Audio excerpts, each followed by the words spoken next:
आइएगा, तो आप सबसे पहले तो चैप्टर की हेडिंग डालेंगे। तो आज हम जो चैप्टर चालू कर रहे हैं उसको दो नामों से जाना जाता है।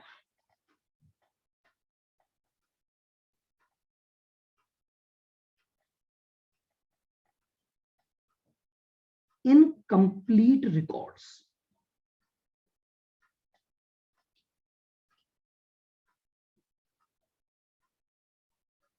और सिंगल एंट्री सिस्टम।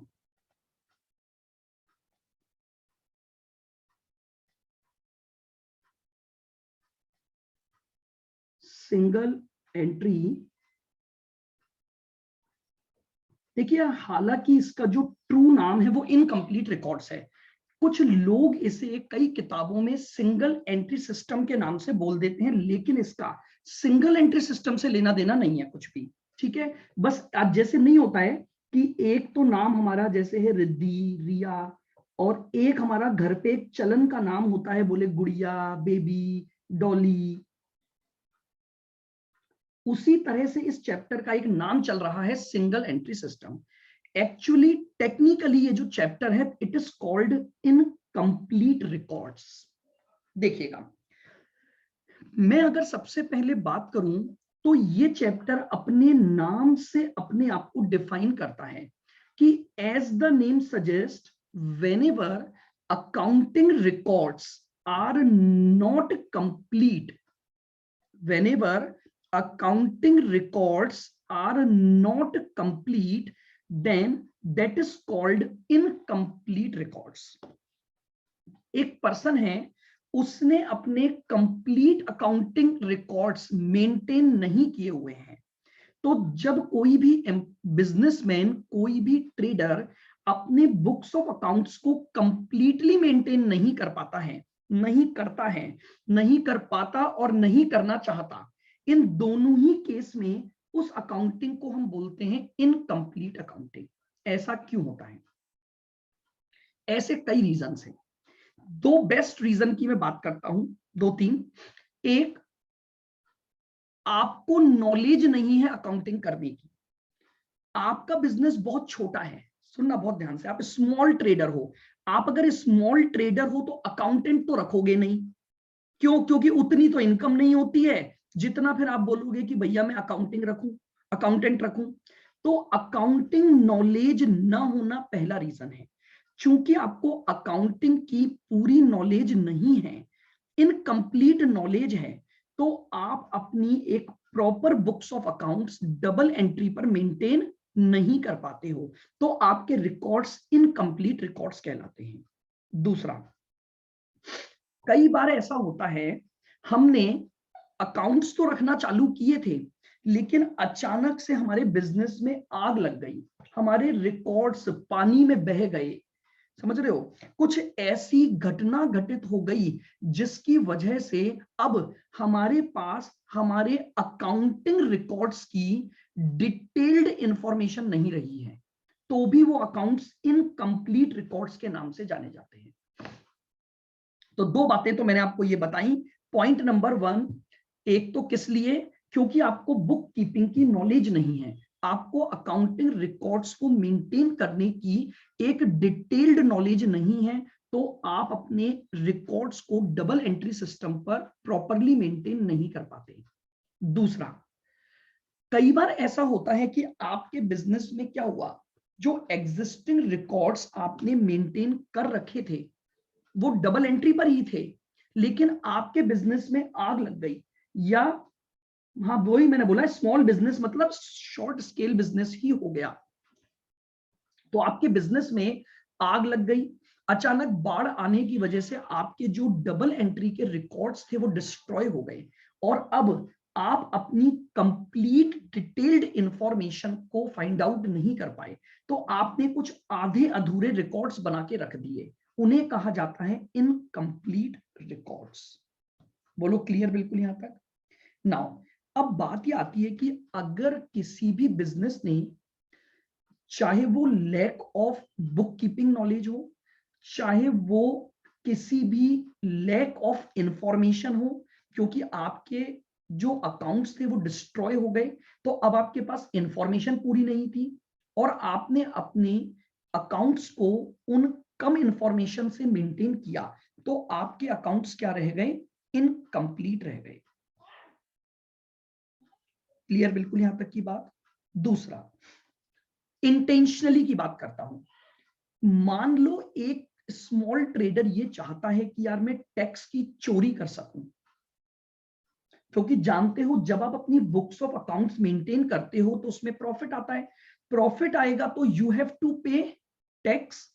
मैं चाहता हूं इंटेंशनली कि भैया मैं टैक्स की चोरी कर लूं, तो अगर मैं टैक्स की चोरी करना चाहता हूं तो भी मैं अपने रिकॉर्ड्स को क्या करके रखूंगा, इनकम्प्लीट मैनर में मेंटेन करूंगा, मैं प्रॉपर मेंटेन नहीं करूंगा। समझ रहे हो, क्योंकि अगर प्रॉपर मेंटेन करूंगा तो मुझे टैक्स भी ज्यादा देना पड़ेगा। तो टैक्स को इवेड करने, इवेजन ऑफ टैक्स, कर की चोरी करने के ऑब्जेक्ट से भी कई बार जो बिजनेसमैन या स्मॉल ट्रेडर्स होते हैं वो अपनी बुक्स ऑफ अकाउंट्स को क्या रखते हैं, इनकम्प्लीट रखते हैं। तो मेरी ये बात समझ आ गई, इनकम्प्लीट रिकॉर्ड्स का मीनिंग आपको समझ आया कि क्या होता है। बताते चलो, साथ साथ समझते चलो चीजों को, मैं आपको फिर कह रहा हूं बहुत इजी चैप्टर है और बहुत इंटरेस्टिंग चैप्टर है।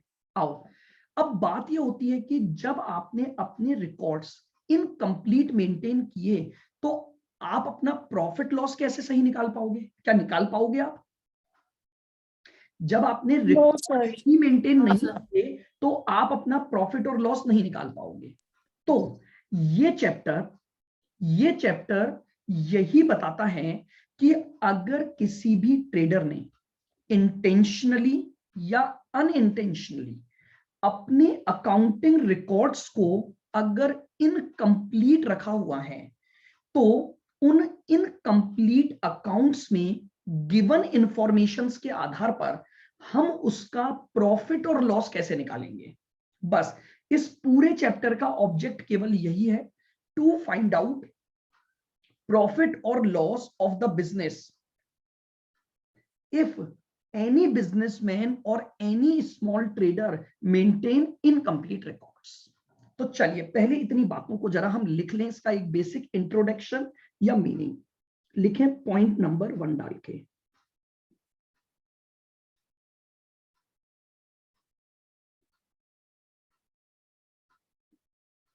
इंट्रोडक्शन या overview.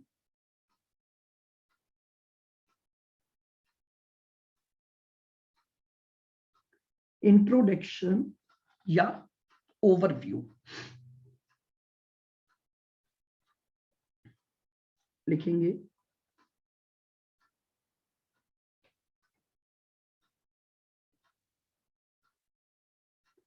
Incomplete records, incomplete records are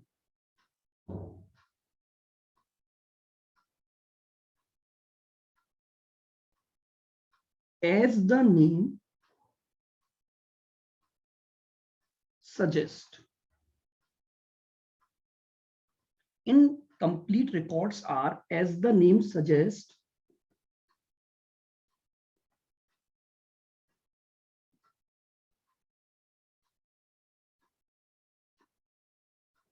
accounting records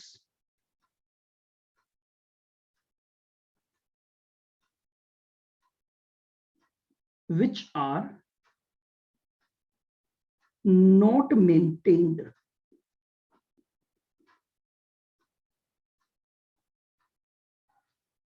accounting records which are not maintained on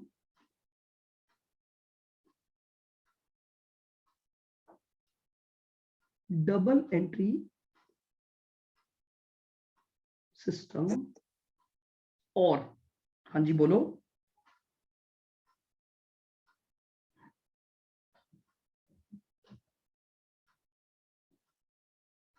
और accounts which are not complete।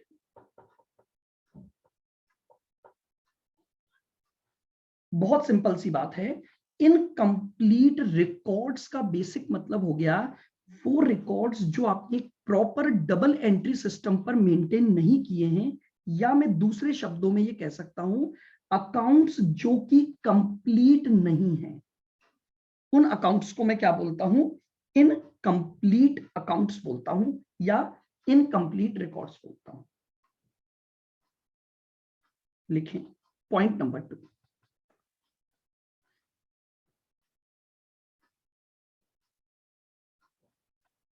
लिखिएगा,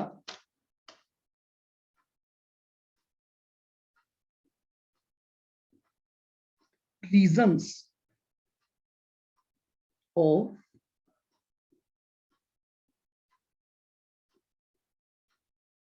incomplete records।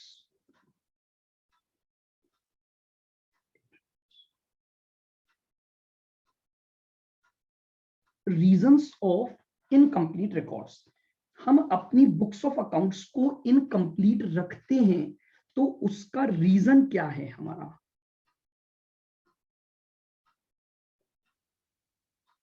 रीजन नंबर 1 लिखें,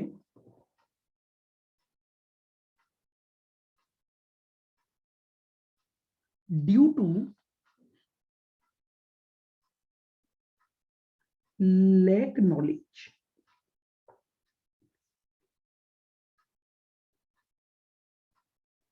due to lack knowledge of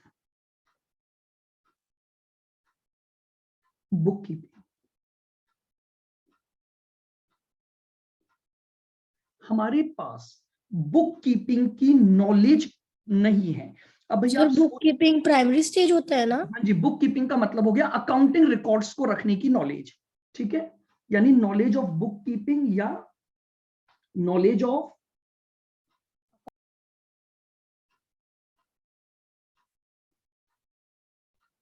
maintenance of records. मेरे पास इसकी knowledge नहीं है, knowledge की कमी है तो मैं मेंटेन नहीं कर सकता। दूसरा,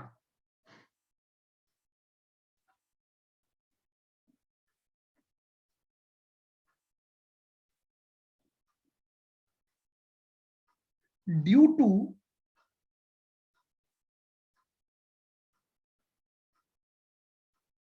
loss of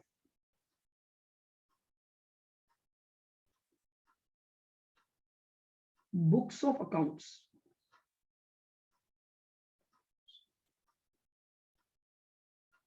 due to fire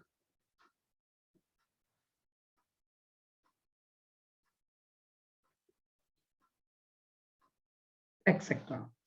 ठीक है, मैंने अकाउंट्स तो मेंटेन किए थे लेकिन वो अकाउंट्स डिस्ट्रॉय हो गए, इसलिए अब मैं प्रॉपर अकाउंट नहीं रख पा रहा हूं। और तीसरा, टू टैक्स इवेड टैक्सेशन।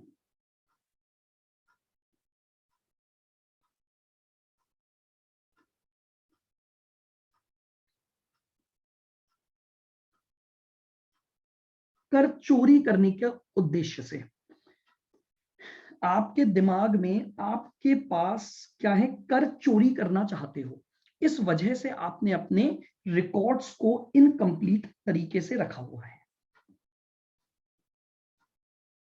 तीसरा पॉइंट लिखेंगे। अब बात आती है ऑब्जेक्ट क्या बन गया इस चैप्टर का। ऑब्जेक्ट ये बन गया कि अगर हमारे पास कोई भी इनकम्प्लीट रिकॉर्ड्स हैं, उन इंफॉर्मेशन से हम प्रॉफिट एंड लॉस को कैसे ढूंढेंगे। तो लिखें,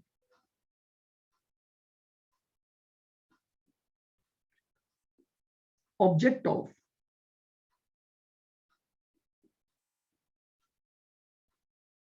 अकाउंटिंग। इस चैप्टर में अकाउंटिंग का ऑब्जेक्ट क्या है। लिखें, to identify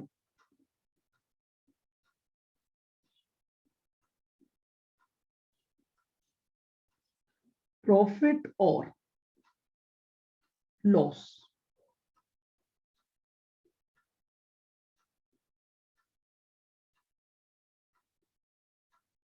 of business, to identify the profit or loss of business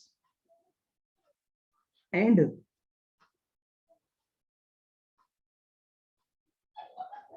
financial position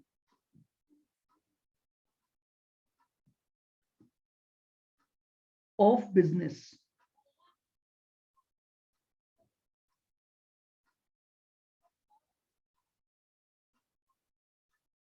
with the help of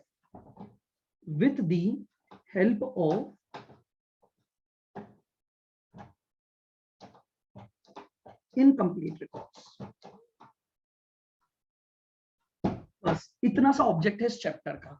छोटे से ऑब्जेक्ट की बात है, हमारे पास जो इनकम्प्लीट रिकॉर्ड्स हमने मेंटेन कर रखे हैं, जो भी इंफॉर्मेशन हमारे पास हैं, उनकी सहायता से हम अपने बिजनेस के प्रॉफिट और लॉस को ढूंढेंगे और उस बिजनेस की फाइनेंशियल पोजीशन को ढूंढेंगे हम।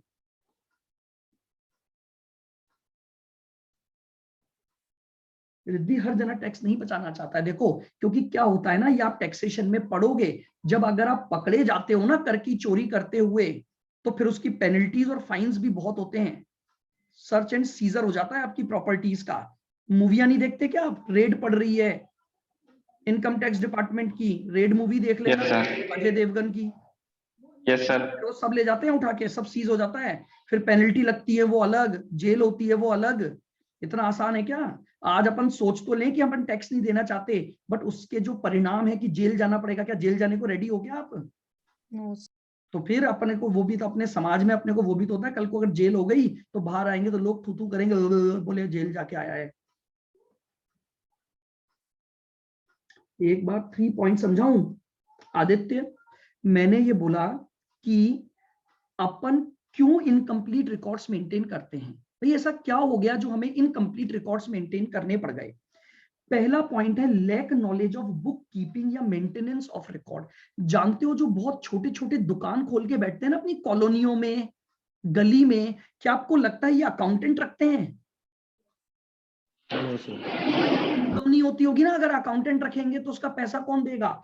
तो उनको नॉलेज नहीं है, तो वो अपने हिसाब से अकाउंटिंग करते चलते हैं। वो अपनी एक बही खाता ले आते हैं, उसमें लिखते चलते हैं, क्या कर रहे हैं पता नहीं क्यों, क्योंकि उनके पास नॉलेज नहीं है बुक कीपिंग की, इसलिए कई बार रिकॉर्ड्स इनकम्प्लीट रह जाते हैं। दूसरा, मैंने रिकॉर्ड्स तो डबल एंट्री पर ही किए थे, ओहो ये गया, मैंने रिकॉर्ड्स तो डबल एंट्री पर ही मेंटेन किए थे, लेकिन मेरे बिजनेस में आग लगने की वजह से वो रिकॉर्ड डिस्ट्रॉय हो गए। तो डिस्ट्रॉय हो गए तो अब मेरे पास इंफॉर्मेशन ही खत्म हो गई। अब इंफॉर्मेशन नहीं है तो मैं जल्दबाजी में अपने अकाउंट्स को जितना मेंटेन कर पाऊंगा, जो चीजें मुझे याद होंगी मैं उसी आधार पर मेंटेन करूंगा, तो वो अकाउंट्स भी इनकम्प्लीट रह जाते हैं। और तीसरा, टू इवेड द टैक्सेशन, कर की चोरी करना। अगर आप कर की चोरी करना चाहते हैं तो भी आपको अपने जो पर्सन है वो क्या करते हैं, अपनी अकाउंट्स को क्या करते हैं, प्रॉपर तरीके से मेंटेन नहीं करते हैं, ताकि उनका टैक्स कम बने। समझ रहे हो? टैक्स की चोरी करने का मतलब हो गया कि आप लेस प्रॉफिट दिखाओ, लेस प्रॉफिट दिखाओगे तो आपका जो टैक्स है वो भी क्या बनेगा, कम बनेगा। हाँ, कर मतलब टैक्स, भाई मैंने हिंदी में लिखा है कर की चोरी, टैक्स की चोरी। हम भारतीय हैं, हिंदी तो आनी चाहिए। आ जाओ, अब ऑब्जेक्ट समझ में आ गया आपको? बहुत सिंपल सा ऑब्जेक्ट है। जो इनकम्प्लीट रिकॉर्ड्स मैंने मेंटेन कर रखे हैं, इनकी सहायता से मैं अपने बिजनेस का प्रॉफिट और लॉस ढूंढूंगा, और एज वेल एज मैं अपने बिजनेस की फाइनेंशियल पोजीशन यानी बैलेंस शीट बनाना चाहूंगा। ये इस चैप्टर की अकाउंटिंग का ऑब्जेक्ट है। बस एक ही काम करना है, बिल्कुल सिंपल। आपको कुछ डेटा दे दिया जाएगा जो कि इनकम्प्लीट होगा, उस इनकम्प्लीट डेटा को आपको पहले कंप्लीट करना पड़ेगा डबल एंट्री पर, और डबल एंट्री पर कंप्लीट करने के बाद आपको ट्रेडिंग पी&एल और बैलेंस शीट, यानी आपको प्रॉफिट और लॉस जानना है, और अगर बैलेंस शीट बनानी है तो बैलेंस शीट बनानी पड़ेगी। चलिएगा, अब अकाउंटिंग करने के इस चैप्टर में 2 मेथड्स बताए गए हैं, तो लिखेंगे पॉइंट नंबर 4 डाल के लिखें।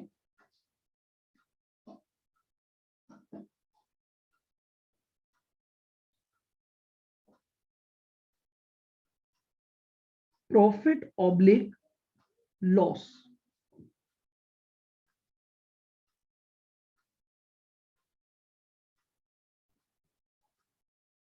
can be calculated. Profit or loss can be calculated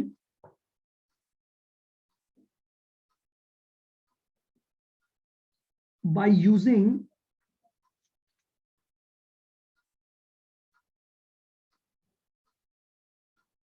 following methods. By using following methods. Profit और लॉस निकाला जाएगा इन इनकम्प्लीट रिकॉर्ड्स की सहायता से इन दो मेथड का यूज करके। बस दो ही मेथड इस चैप्टर में पढ़ने हैं, चैप्टर खत्म। उसके बाद method number 1,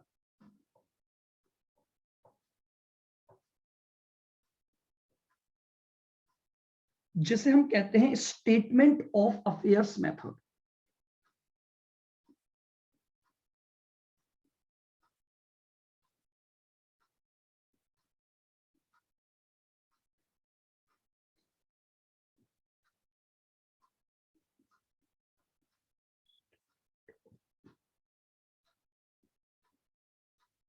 statement of affairs method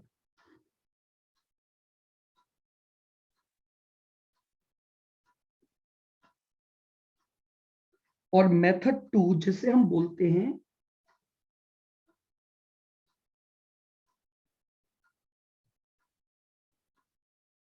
final accounts method. अच्छा, एक और चीज, 100% इसका क्वेश्चन एग्जाम में आएगा। मार्क्स वेटेज हम डिसाइड नहीं कर सकते ऑनलाइन में, बट फिर भी आप ये मान के चलो, according to the past experience अगर मैं बात करूं तो 6 से लेकर 10 नंबर तक का वेटेज इस चैप्टर का है, क्योंकि इसमें एमसीक्यूज भी बहुत बन सकते हैं आपके, और छोटे क्वेश्चन भी बहुत बन सकते हैं आपके, और बड़ा केस स्टडी क्वेश्चन भी बन सकता है। तो मान के चलना 100% आपके पेपर में आने वाला है। अब प्रॉब्लम ये है, due to paper pattern change, may be possible ये 6 का आए, मे बी पॉसिबल 4 का आए, 8 का आए, 10 का आए। हम उस पर बात नहीं कर रहे हैं, हम बात कर रहे हैं कि पेपर पॉइंट ऑफ व्यू से ये चैप्टर बहुत इंपॉर्टेंट है। और मात्र मुझे क्या करना है, मुझे केवल और केवल दो मेथड सीखने हैं। मेथड नंबर 1 है statement of affairs method, method number 2 है फाइनल अकाउंट्स मेथड। ये दो बातें आपको इस चैप्टर में सीखनी है।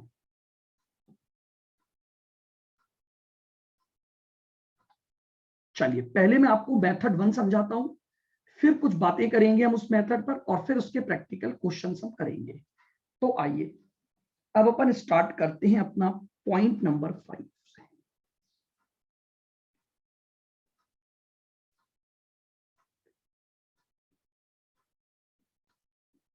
Application of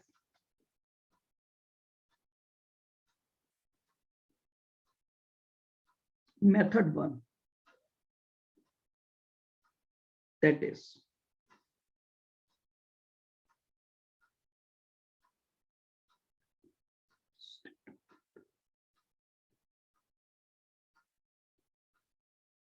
statement of affairs method. Application of method 1, that is statement of affairs method, to find out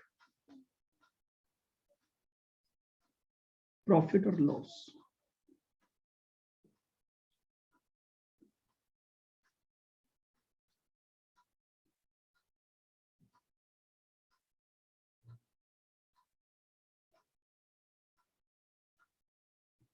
चलिएगा, तो अब हम सीखते हैं, अगर मैं क्वेश्चन में मेथड नंबर 1 लगा रहा हूं, यानी स्टेटमेंट ऑफ अफेयर्स मेथड, ठीक है, तो इस मेथड का यूज करके मैं अपने बिजनेस का प्रॉफिट और लॉस कैसे कैलकुलेट करूंगा। तो लिखें,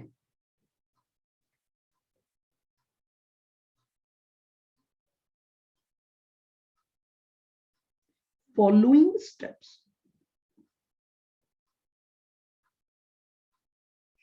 should be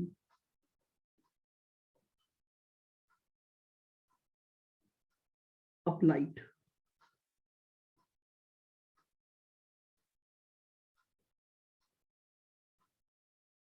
under this method.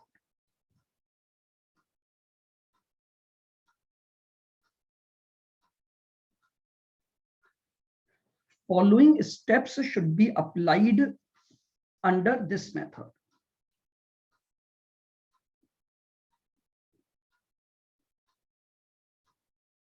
लिखें step 1.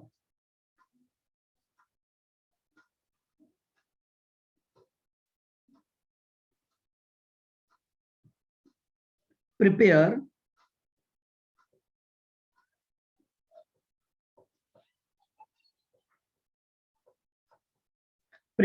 a statement of affairs.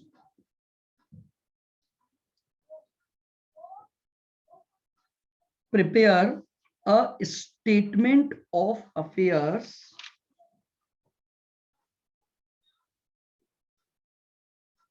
at the end of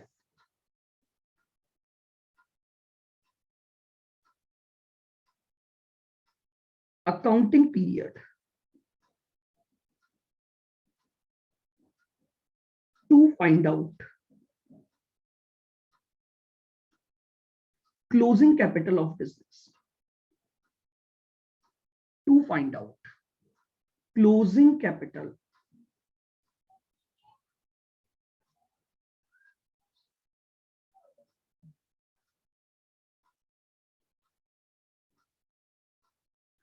मैं सबसे पहले एट द एंड का एक स्टेटमेंट ऑफ अफेयर्स बनाऊंगा. समझने के लिए याद रखो just like a balance sheet, but there is a difference between statement of affairs and balance sheet. वो मैं आपको लेटर ऑन थ्योरी पे लिखवाऊंगा कि डिफरेंस क्या होता है स्टेटमेंट ऑफ अफेयर्स में और बैलेंस शीट में. हालांकि statement of affairs will be prepared in the same manner as we prepare balance sheet. वही liability amount, asset amount, but उसको नाम दूंगा स्टेटमेंट ऑफ अफेयर्स. यानी मैं क्या करूंगा, समझने के लिए मैं आपको याद रखने की भाषा में ये बोल सकता हूं, मेरे पास ईयर एंड की जो असेट्स और लाइबिलिटीज की इंफॉर्मेशन दी हुई है उससे मैं एक क्लोजिंग बैलेंस शीट बनाऊंगा. बट उसे बैलेंस शीट नहीं बोलूंगा, उसका रीजन मैं बाद में बताऊंगा. मैं उसे नाम दूंगा स्टेटमेंट ऑफ अफेयर्स. कब बनाऊंगा ये? Eight the end of the accounting period. और उस स्टेटमेंट ऑफ अफेयर में एक बैलेंसिंग फिगर वैल्यू निकाल लूंगा और वो बैलेंसिंग फिगर वैल्यू कहलाएगी मेरी ईयर एंड की कैपिटल. कि जब मेरा अकाउंटिंग ईयर क्लोज हुआ तो मेरे बिजनेस में इतनी कैपिटल लगी हुई है. वापस से सुन लेना, स्टेटमेंट ऑफ अफेयर्स को आप अभी याद रखने के तौर पर समझो, बैलेंस शीट बनानी है बस आपको. कब की? एंड ऑफ अकाउंटिंग पीरियड की, ईयर एंड पर. आपको ईयर एंड की असेट्स और लाइबिलिटीज की इंफॉर्मेशन दी जाएगी. उससे आप ईयर एंड की क्या बना लोगे? एक बैलेंस शीट बना लोगे जिसको हम बोल रहे हैं स्टेटमेंट ऑफ अफेयर्स. देखिएगा,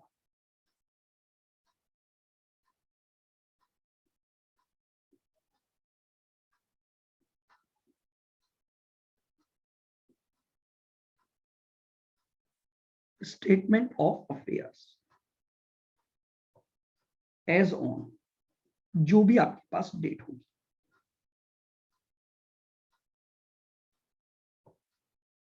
सर सिंगल एंट्री सिस्टम और डबल एंट्री सिस्टम का भी डिफरेंस होता है ना? मैं सब बताऊंगा, आप निश्चिंत रहो. जितना आपने सर बताएंगे तो 31 मार्च को ही ना? कोई जरूरी नहीं 31 statement December of year and हो सकता है. जानते हो हमारे अच्छा, यहाँ कैलेंडर ईयर और अकाउंटिंग ईयर कई दोनों. लोग दिवाली टू दिवाली अपनी बुक्स ऑफ अकाउंट्स मेंटेन करते हैं. मेरे को जो डेट दे रखी होगी ईयर एंड की, मेरे जो 12 महीने का ईयर एंड होगा वो होगा. हाँ, जनरली हम ये मैं ऑलरेडी आपको बता चुका हूं, क्योंकि इनकम टैक्स वालों ने एक फिक्स्ड ईयर लिया हुआ है अप्रैल से मार्च, तो हम भी अपनी बुक्स ऑफ अकाउंट्स जनरली अप्रैल से मार्च ही मेंटेन करते हैं ताकि हमें 2 बार बुक्स ऑफ अकाउंट्स ना बनानी पड़े. लीजिएगा, तो सबसे पहली मेरे पास बात आ गई, मैं बनाऊंगा statement of affairs.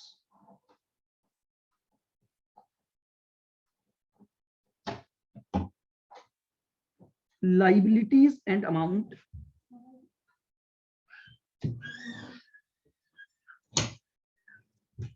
Assets and amount.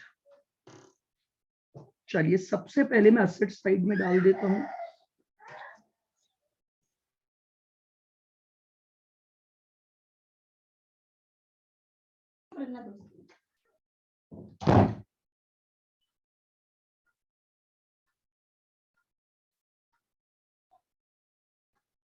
Cash in hand आ गया।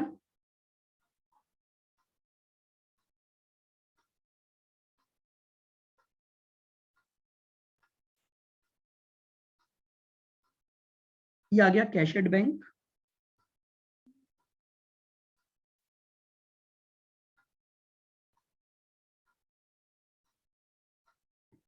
डेटर्स, ठीक है, इससे कोई फर्क नहीं पड़ता। मैं ये करंट असेट्स पहले लिख दी, आप पहले फिक्स असेट लिखकर जैसे आप बनाते हो वो भी लिख सकते हो। ये लो,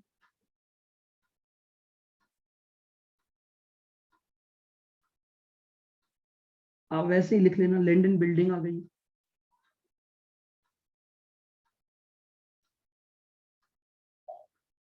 मशीनरी हो गई।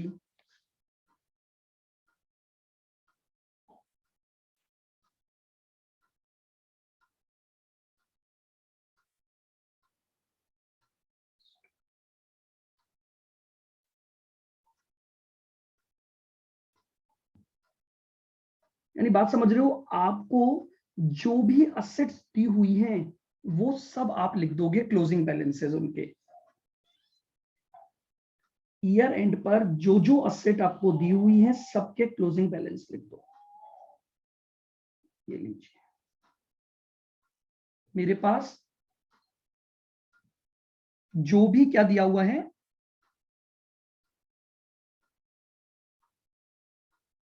असेट्स दी हुई है, मैंने वो सब लिख दी। अब आ जाएंगे लाइबिलिटी साइड में।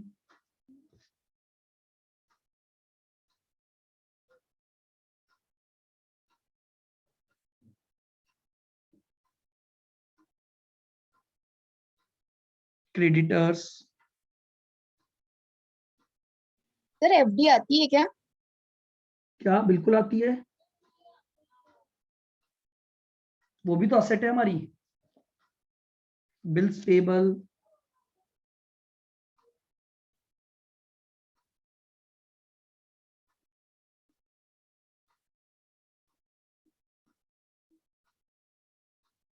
Outstanding expenses,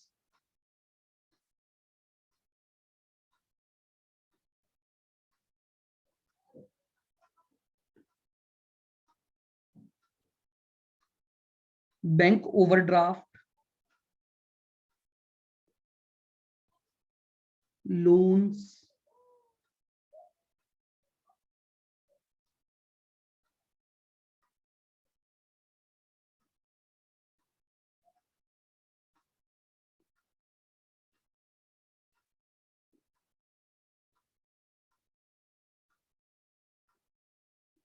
income received in advance. यानी ईयर एंड की एक बेसिक बैलेंस शीट मैंने बना ली।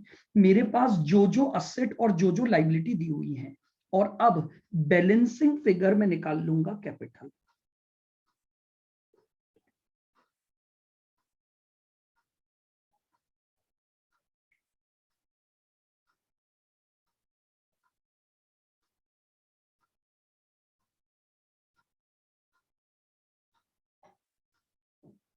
ये लीजिए,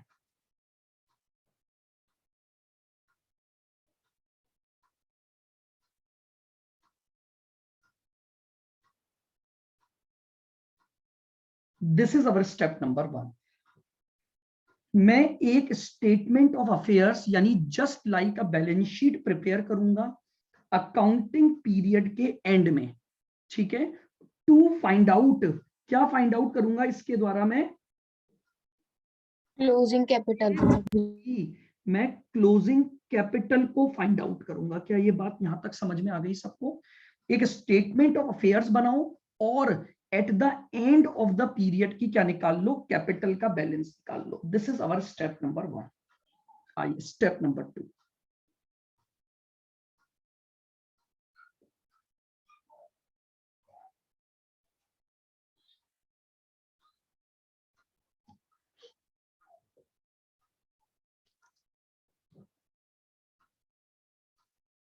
लिखें, prepare a statement of affairs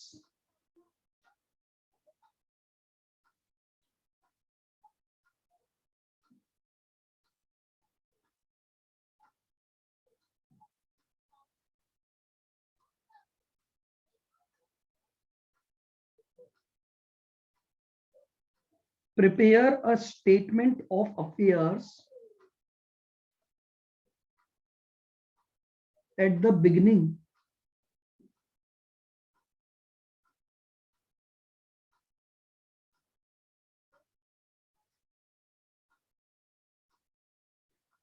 of year या beginning of accounting period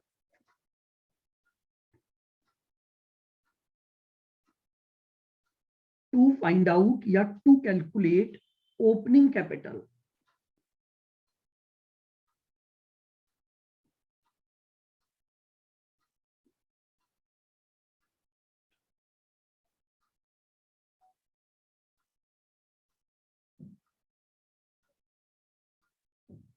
लीजिए, दूसरी स्टेप में मैं दोबारा से एक स्टेटमेंट ऑफ अफेयर्स बनाऊंगा, लेकिन इस बार मैं ईयर के बिगिनिंग की इंफॉर्मेशन को काम में लूंगा। मैं इस बार बिगिनिंग ऑफ द ईयर की इंफॉर्मेशन काम में लूंगा और इसी मैनर में सारा डेटा लिखूंगा और अल्टीमेटली बैलेंसिंग फिगर जो है मैं वो क्या निकाल लूंगा, मेरे बिजनेस की ओपनिंग कैपिटल कैलकुलेट कर लूंगा। तो this is our step number 2। तो फॉर्मेट बिल्कुल क्लियर है आपका। यही स्टेटमेंट ऑफ अफेयर्स दोबारा बनेगा, लेकिन इस बार ये स्टेटमेंट ऑफ अफेयर्स किसको लेकर बनेगा, बिगिनिंग ऑफ द ईयर की इंफॉर्मेशन को लेकर बनेगा। आइए step number 3।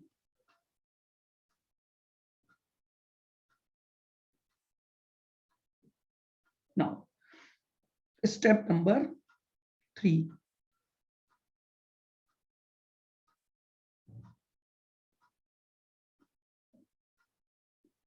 prepare a statement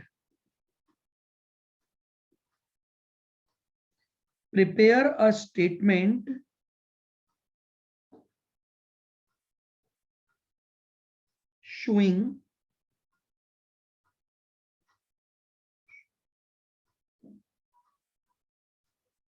sir opening balance के साथ बनाना है ना ये स्टेप? ओपनिंग बैलेंस के साथ मतलब? हाँ बिल्कुल, वही तो मैं बोल रहा हूँ। ओपनिंग कैपिटल कैसे निकालोगे, मैंने यही तो बोला। पूरी बैलेंस शीट यही की यही बनेगी, बस ये जो सारी असेट्स और लाइबिलिटी आप लिखोगे ये साल के बिगिनिंग के बैलेंस होंगे, तो उससे जब कैपिटल निकलेगी तो वो ओपनिंग कैपिटल निकल गई। जब आप यही बैलेंस शीट यानी statement of affairs year and के बैलेंस लेकर ये कैपिटल बैलेंसिंग फिगर निकालोगे तो ये आपके पास क्लोजिंग कैपिटल आ जाएगी। यानी 2 बार ये स्टेटमेंट ऑफ अफेयर्स बनेगा आपका। एक बार ईयर के स्टार्टिंग की इंफॉर्मेशन को लेकर, तो उससे निकलेगी ओपनिंग कैपिटल। एक बार यही सारा डेटा दोबारा लिखोगे बट ईयर एंड की इंफॉर्मेशन को लेकर। सर कंबाइन करके नहीं बना सकते? कंबाइंड मतलब? एक तरफ क्लोजिंग बैलेंस चल रहे हैं, एक साइड में वो लिख लो आप ओपनिंग। एक तरफ और एक तरफ मतलब? सर जैसे क्रेडिटर्स है ना, इसका ओपनिंग बैलेंस भी गिवन है, क्लोजिंग बैलेंस भी गिवन है ना, हाँ। तो एक ही फॉर्मेट में दोनों को बना दो, ओपनिंग आप बैलेंस डाल कॉलम दो और बना लो इधर ना, अलग अलग कॉलम बना हाँ लो। अरे आप वही समझ बोल नहीं रही हूँ पता। ना। देखो मैं आपको क्या, मैं ये नहीं बोल रहा हूँ कि आपको ये हार्ड एंड फास्ट, मैं बोल रहा हूँ दोनों कैपिटल निकालनी है। मैं समझाने के लिए आपको अलग अलग बना रहा हूँ। और अब तो आपको ये फॉर्मेट बनाना ही नहीं है, आप समझ रहे हो, कैलकुलेटर पे ही सॉल्व कर लोगे अब तो आप ये टॉपिक। जब आपको सारे ओपनिंग बैलेंस दिए हुए जोड़ के लास्ट आंसर निकाल लो बस। आप समझो, लेकिन अपन जब चैप्टर को समझ रहे हैं तो अपने को हर चीज डिटेल में समझनी है, तो मैंने इसलिए सेकंड स्टेप बना दी इसको।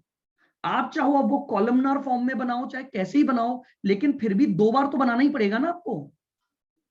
एक कॉलम ओपनिंग बैलेंस का, एक कॉलम क्लोजिंग का। तो हाँ इसी बात को मैंने 2 स्टेप बना दी कि ठीक है sir. Statement of affairs and का बनाओ, एंड की कैपिटल निकाल दो।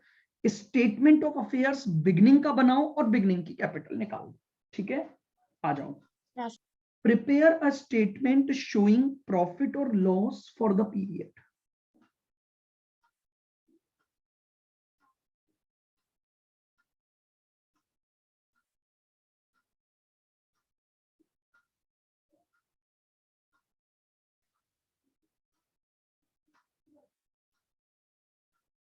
Prepare a statement showing profit और लॉस फॉर द पीरियड।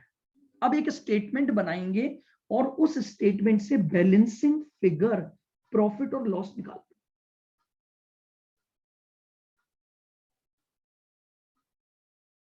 लीजिए। नाउ अब मेरी बात को बिल्कुल ध्यान से सुनना। देखो मुझे ये पता है कि जब मैं ओपनिंग कैपिटल में कई सारे एडजस्टमेंट करता हूं इंक्लूडिंग प्रॉफिट, तो मेरा क्लोजिंग कैपिटल का बैलेंस आता है। आपको ये चीज ध्यान होगी, बचपन में आपने कैपिटल अकाउंट भी बनाया है, या आप ये बात जानते हैं कि जो पर्सन कैपिटल लगा रहा है उसमें उसका प्रॉफिट भी जुड़ता है।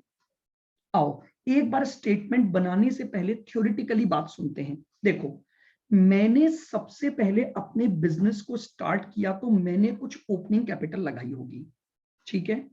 उस ओपनिंग कैपिटल के बाद क्या ऐसा पॉसिबल है कि ड्यूरिंग द ईयर मैंने कोई एडिशनल कैपिटल लगाई हो?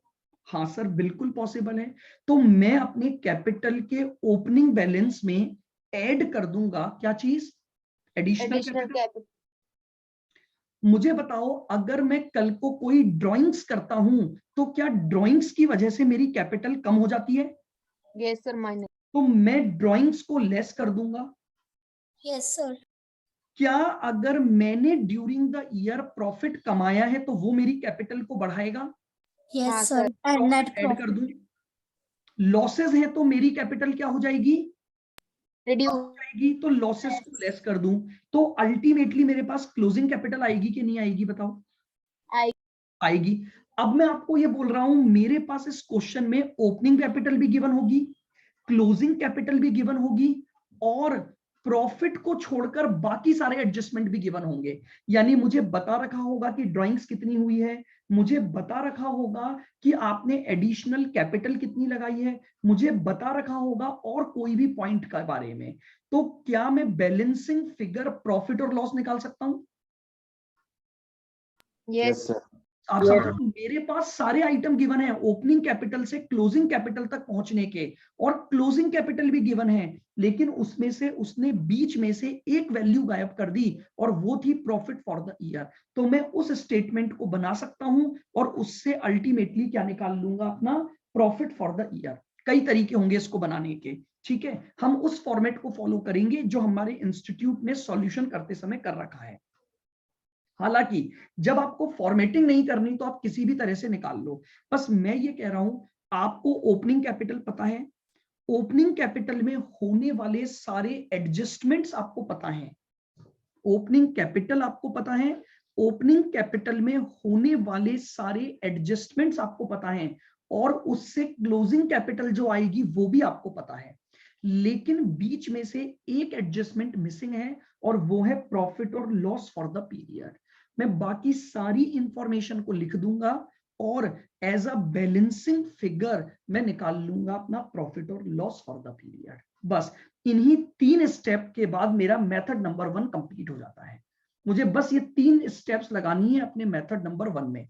ओपनिंग कैपिटल ढूंढनी है, क्लोजिंग कैपिटल ढूंढनी है, और उसके बाद अपने को एक स्टेटमेंट बनाकर उस पीरियड का प्रॉफिट और लॉस कैलकुलेट करना है।